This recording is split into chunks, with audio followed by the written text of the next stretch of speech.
Home Minister Amit Shah's visit to Telangana today. State Chief Minister Chandrashekar Rao's son, KT Rama Rao, has written an open letter to the senior BJP leader on the injustice being done to the southern state by his party. In the letter, KTR, who is working president of Telangana Rashtra Samiti, accused the BJP of spreading hatred amongst the people in Telangana. He added that the BJP did not fulfill a single promise made to Telangana, but fulfilled every requirement of BJP-ruled states like Gujarat on a war footing. My colleague Uma Sudhir joins us live with the latest update. Uma, just a week after Rahul Gandhi's visit, now Amit Shah is in Telangana. What's the Home Minister's plan of action?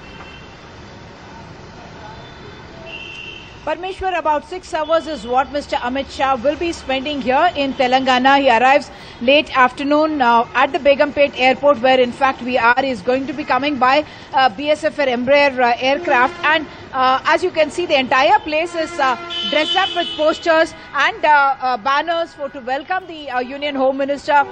Elections in Telangana, of course, are more than 1.5 years away, and yet the political atmosphere already looking quite vitiated. As you mentioned, yes, just about 8 days ago, Mr. Rahul Gandhi was here and had a massive meeting in Warangal. Day prior to that, JP Nadda, the BJP president, was here, and he also addressed a meeting in Mehboob-Nagar. Today at Maheshwaram, Mr. Amit Shah will be addressing a big public meeting, we are being told. What he is going to be telling the people and what kind of an effect it is going to have is something that's going to be watched very carefully, because Rahul Gandhi made what is being called as a Warangal declaration, in which he spoke about the kind of a charter that he has, plan that he has for the farmers, and suggesting that the farmers in Telangana are unhappy and that it is time for them to make a switch, because he suggested that the Telangana government has not been able to fulfill their aspirations.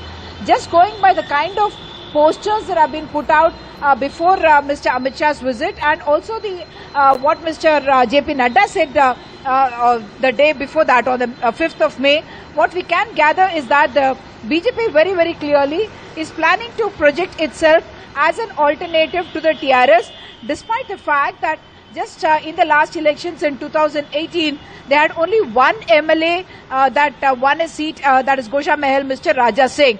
But subsequently, in by-elections as well as in the municipal elections, the BJP has been very aggressive and has done very well as well. And at least in the perception battle, they believe that they have placed themselves actually almost like the opposition party here in Telangana, even though in terms of numbers, they really are not the strongest of the parties. But yes, the BJP sees Telangana as a low-hanging fruit, and that's why they will have all their leaders coming in and campaigning here as well. And they are talking mainly about what they call as corruption in all the flagship schemes of the TRS government, alleged corruption, I must specify.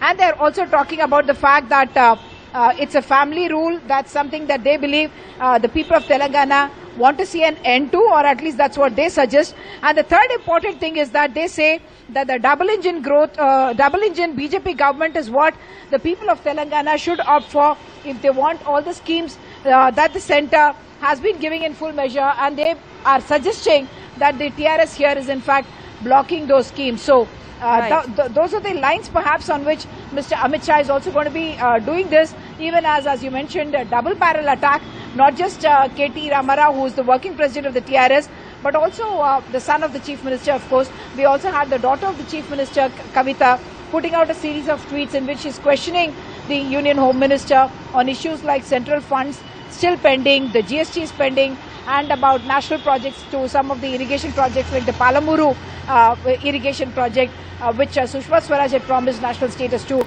and on which now they're saying that even though TRS is claiming that large areas are irrigated, they have actually not managed to do that, is what the BJP is trying to say. Back to you.